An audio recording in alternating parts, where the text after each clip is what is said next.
Kubor nakaslem jong unongsan Hima. Ka kinhun kena school jong ka St. Anthony's High Secondary School, bat ka Auxilium Girls High Secondary School. Kilalong kum ka Lahduh ha ka 31st State Level Inter-School Karate Tournament arhaja ahusan.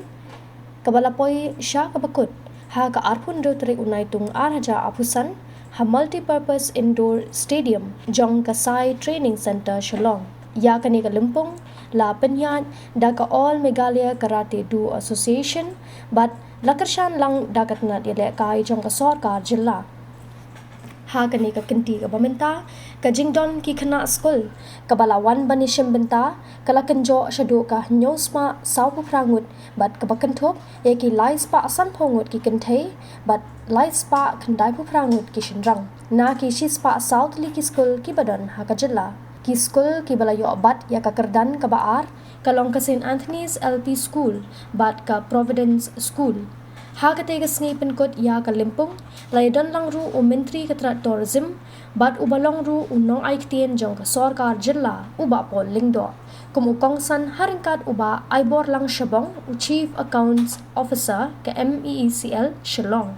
Bat uba finally El Pariat u General Secretary ka Meghalaya State Olympic Association bat kiwe. Ha kabakut jong ka jing kun final baro. Layo rupat saya ka jing sam ki takma bat kumjo ki trophy shakin ong ilakai. Ha ka teka sngi la sam ru ki khusnam ki bakarpang shakin ong ilakai bakin sai kata ka best karate ha ka boys junior layo da Royal Jaden Lalu na 7 set high secondary school katba ha ka boys senior layo da Daniel Dabyang Bha Wajri na ka St. Anthony's High Secondary School ha ka girls junior layo da ka Princey Ebla Poti na ka Pine Mount School but ha ka girls senior layo da ka Iwan Naki El Kongji na ka St. Anthony's High Secondary School.